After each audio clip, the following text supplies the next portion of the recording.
Welcome to the Multithreaded Income Podcast, the definitive podcast for savvy professionals who refuse to be bottlenecked by a single revenue stream. I'm your host, Kevin Griffin, and in this space, we explore, dissect, and analyze the strategies that turn your expertise into multiple optimized income streams. If you believe that your knowledge and skills should be leveraged in more ways than just one, you're in the right place. Now, in each episode, I talk to folks just like you and me who are exploring multi-threaded income on their own terms. Don't forget to sign up with us on social media for updates, exclusive content, and to just continue this conversation. Now sit back, relax, and enjoy the show. Welcome back to the show, everyone. It is commentary time. I'm joined by my good friends, Sean Marin and Chad Carter. How you guys doing today? Doing well, Kevin. Hope you're doing well. Ready to go. Awesome. Well, we had the opportunity to listen to the previous episode with my good friend, Margaret Raffel. I've known Margaret through other communities for a very long time, and it's always a joy to sit down and chat with her about the type of consulting work she's doing. Like everyone, we all come from very similar backgrounds. Margaret started as a front-end developer and eventually moved her way into niching down into Shopify consulting of all things. I think from a developer standpoint, look at things like Shopify and these done for you services, and I go, I could build that in 10 minutes. But the reality is they really do provide a service to building these very complex workflows and systems. And if you're not a user of those systems on a regular basis, it really makes sense to hire a consultant who can come in and customize those things for you. But that's not what we're going to talk about today. We're going to talk about some of the other topics that Margaret brought up. And I think the big one I want us to talk about first is she brought up this concept of value add-ons.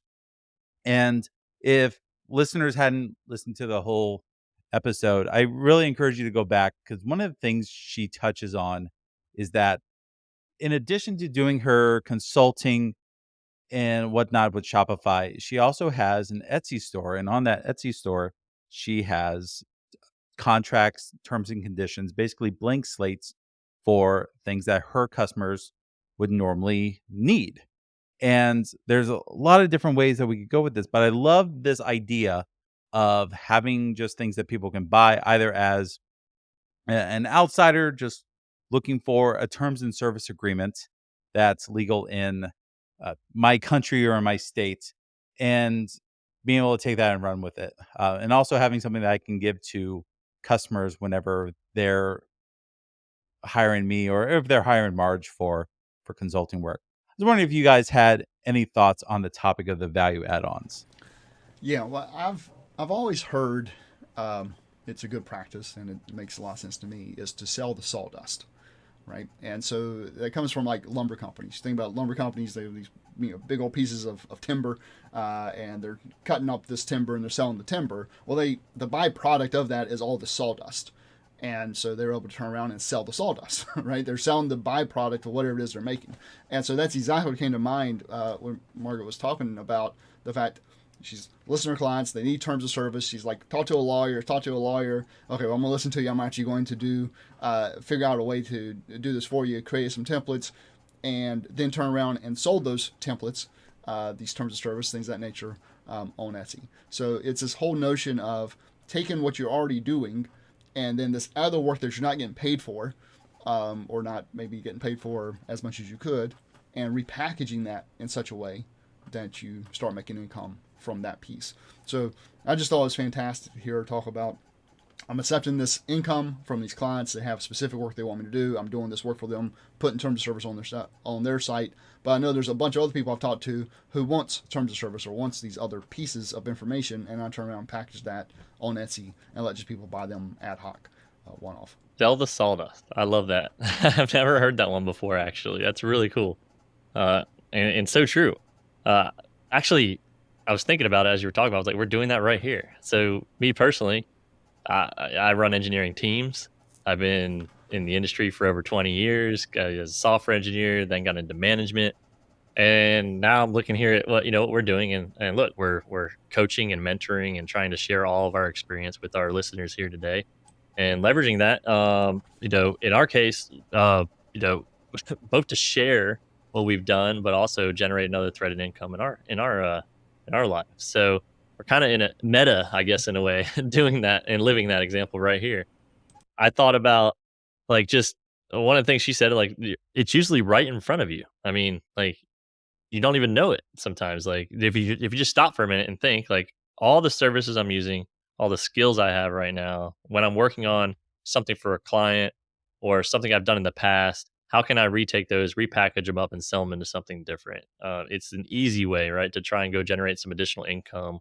Put something on a marketplace that maybe isn't even out there today, or maybe is out there, and you can go check real quick, and then that's kind of validation. If there's competition, it's validation that hey, it sells and people will actually use it. Um, One of the things I've actually done recently is on a site I'm helping someone with is one of the upsells you can do is analytics, for example, like Google Analytics or tagging, tracking actual customer conversions on a website for the customer. So that's an add-on you could sell to someone is, hey, I'll go ahead, not only build you the website and the solution you need, but also implement some analytics tracking on top of that, and then maybe even marketing or at least social media creation for that customer as well on top. So there's lots of digital things when you run an online business. There's all these different channels you need, and sometimes they just need someone that has a little bit of experience in that area. Maybe not the expert all around, but can get them started in different areas, or you might even learn and become the expert in multiple areas that are close, maybe 1 degree separation of where you're already working on doing something. So yeah, that analogy was great. I think it was really cool to hear it put that way. 37 Signals, if you're a developer, you probably have heard of them. They have things like Basecamp and other software as a service products. And the reason things like Basecamp even came to play, and I'd love to go find the article on this, but it was selling your offshoots. So the things that you build internally to support your business could very well be turned around and sold as a product. So Basecamp came out as a product that they built to help them manage their clients and their project management internally. But it was such a good project, and they had a very specific way of doing things. So instead of just using it internally, that a lot of businesses do, they turned around, they put a new facade on it, and they sold it as a software as a service. And now it's one of the largest project management systems out there. So it's a very good idea to, you know, like Chad said, sell your sawdust. Don't build and keep everything internal. Don't throw anything away. Just pick it up, package it, and put it somewhere else. So I love that idea. I'm glad we were able to jump a little bit further on that. I feel like I have 15,000 more things I could talk about specifically on that subject, but I'll save that for another time. Well, let's transition a little bit to Margaret has a lot going on that's not just her consulting and like the things she sells in her Etsy store. She has other forms of investment that she does. And I think that we wanted to talk a little bit about just portfolios in general. So one thing I know about Margaret is she's also very active in real estate investments up in Canada. So she has multiple forms of active investments, and that's a little bit different than what we hear people talking about. It's always about, oh, build the passive income, build the things that are going to make you money uh, while you're sleeping, or the stranger money while you sleep. But what are your guys' thoughts on investing heavily in active income versus the passive income? Yeah, I think passive income is becoming more and more of a myth to me, to be honest. Even the stuff, even if you do build a course, right, or you sell a book, or you have something like, there's still work that goes into that even after you get it, stood up, right? Yes, you might get paid overnight or something, but the next day you might be, working on reviews, reviewing those, trying to improve some marketing reach, going to do maybe a book tour. So there's lots of, I think, active things that come along with any of the investments you really make. I mean, the truly only maybe passive income or investments I see still is going to be your typical stock market type plays. I think you throw some money at it and you let someone else do the active management of that investment, and then they take some huge fee for doing that as well on top, right?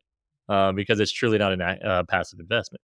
But even then, you still have to kind of pick the right investments that you want to go for in the stock market. You maybe have to do a lot of research on that if you're picking individual stocks, or you're picking some mutual fund or target date fund or something again that has higher maybe expense ratios or doesn't get the level of returns that you're probably seeking if you were to be more active in your money and where you invest it. So I love that concept of she briefly mentioned it. I don't think she hit on it a whole lot, but just looking at your portfolio as a whole. So we're generating income from our clients or from our jobs, right? And then we have a decision to make all the time with how we then allocate that income. And if you look at, of course, you have your expenses and such, but then you have your savings, and you have a decision to make. Where am I going to place this money? Um, and there's a traditional, retirement accounts. Kevin and I had a podcast previously where we talked a lot about that, and some of the vehicles you could use there. I maxed out retirement accounts for a very long time. Had a plan to do like a Roth IRA conversion ladder. I won't get into the details of that. You can look it up if you want. We'll talk about it maybe in a future episode. But uh, those plans change. Life changes. I know personally now I have a lot of money like kind of stashed away in retirement accounts that I can't touch. Like it's there's penalties and taxes that come into play. If I mean, I can touch it, but then I'll lose a lot of it, right? um, so when I think now, I think a lot more about on the business side of the thing. I've seen a lot more success trying to find ways to invest that money, maybe not in these retirement tax advantage accounts, but really the stuff I can do with that to maybe reinvest in myself, in my skills, in my career, maybe buying courses, maybe buying a service that I need for my company that would improve my company, or like even like a virtual assistant, different things. So you really do have to take a look at your savings and think about that whole portfolio altogether, especially with your side hustles. When does it make sense for me to invest more money in a side hustle or try to get a business going, looking at it as an investment at the same way that I'm looking into it, into those passive retirement account type investments also. So I know I have a different outlook on probably not stashing as much into those longer term retirement account stuff, and instead realizing actually I have an entrepreneurial passion and I kind of want to fuel that, and I have an income and I can leverage that in order to hopefully fast track some of those investment ideas and startup ideas, and make those generate more income quicker, or in a way that would be a little I think sometimes we try to be really frugal and bootstrap some things, but sometimes it does really make sense to take some of that earnings and reinvest it back in the business when you see revenue opportunity, and you want to scale and grow that business further. I spend a lot of time talking about profit first in my business, and I've been doing it for years and years. And one of the things that Profit First talks about, and I'm just going to hit on this very quickly, is that they don't subscribe to the concept of investing in your business. So invest basically what Profit First says is your your income in the business will naturally reflect the growth of your business. So you're just paying for things in your business. And as you start bringing in more money, you're going to start paying for more things.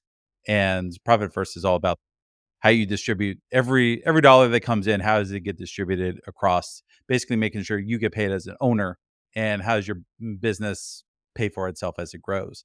So there's no room in Profit First for investment in the business, because the business is just naturally growing as the money's coming in. I One day I'm just going to do an entire episode just talking about Profit First. I've heard you talk about Profit First, but I definitely want to read the book because it's definitely interesting. Because when I think about it, I think about, well, you definitely want to invest in your business, but maybe what I'm really thinking about is investing in yourself. You're talking about multiple incomes, right? That's kind of what the whole thing is about, multiple incomes. But then this portfolio aspect we were talking about is really about multiple outgoes or investments. And so that investment can either be your business, but what is your business, especially in the type of work that we do, it's informational businesses for the most part, is it's really gaining knowledge, right? And so you end up buying courses yourself to learn something or to learn some skill, or just investing time, even if it's not money, time to go learn something, whether it's a new technology skill or something different. What I think is a key here, though, is the whole notion between passive income and active income, as you were just talking about, Sean. There's been a lot of focus over the last decade, it seems, around passive income. Because, I mean, that is the holy grail, right? You think, oh, wow, I can just make money while I sleep and not have to put any... I put this effort in once, and I'll just make money, forever. And in one way, software is sort of like that. It could be, potentially. But we all know, as software developers, it's never like that, right? Because software is never actually done. Even when you have created something, people want things that are changed. And it kind of goes back to listen to your customers you was talking about earlier. When you create software, the idea is put all this effort in up front, or as you go, and as you listen to customers, kind of this whole agile method. But the whole point is you're putting this effort in with the expectation of you can stop working on it and it will continue to do its job and you can get that leverage, which is accurate. But frameworks need to be updated. Operating systems be updated. Obviously there's different things we can do to mitigate some of that work, but no matter what, you're going to have active work. You're going to have to be active to do something, even if it's only an hour a month, 5 hours, a week, depending on what you're trying to do. The real estate aspect, interesting. I own a couple pieces of real estate. I actually own them through my retirement account, so I don't actually get a lot of the benefit from owning real estate and that aspect of things. I'm actually in the process of selling one of my properties right now, and it's taken so much of my time. It's so frustrating to sit here and and it really comes down to, just side note, if you're dealing with real estate, the key is actually finding a fantastic real estate property management company. So if you have a really good property management company, it can make your life a lot easier. Where, it is a couple hours a month versus 10 hours a week. It's been my life for the last 3 weeks. So in general, when you're trying to do new adventures, start something new, don't get sucked in by this false hope or false promise of passive income. Assume it's going to be active at least for a while.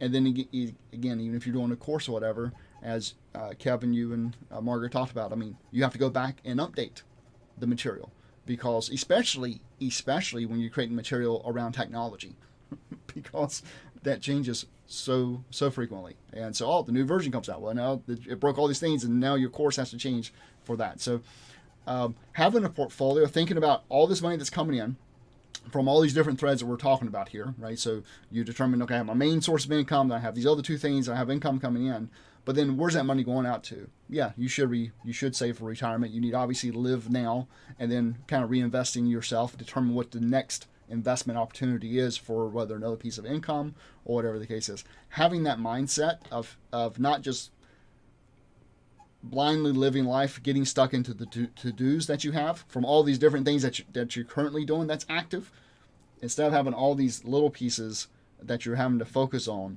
take a step back, think about everything that you want to accomplish, and focus just on things that's actually going to move the needle in the long term. That should be the goal. Well, the best investment you can make is subscribing to the Multithreaded Income podcast and wherever you get your podcast from, and subscribing to Multithreaded Income on YouTube. And to be honest, the best investment you can make is joining one of our free challenges we always have coming up. So look for more information in the show notes, but we would love to have you there. Just as I love having Sean and Chad on the show to chat about our previous guests. Thank you guys for hanging out with me, and I'll see you all next week.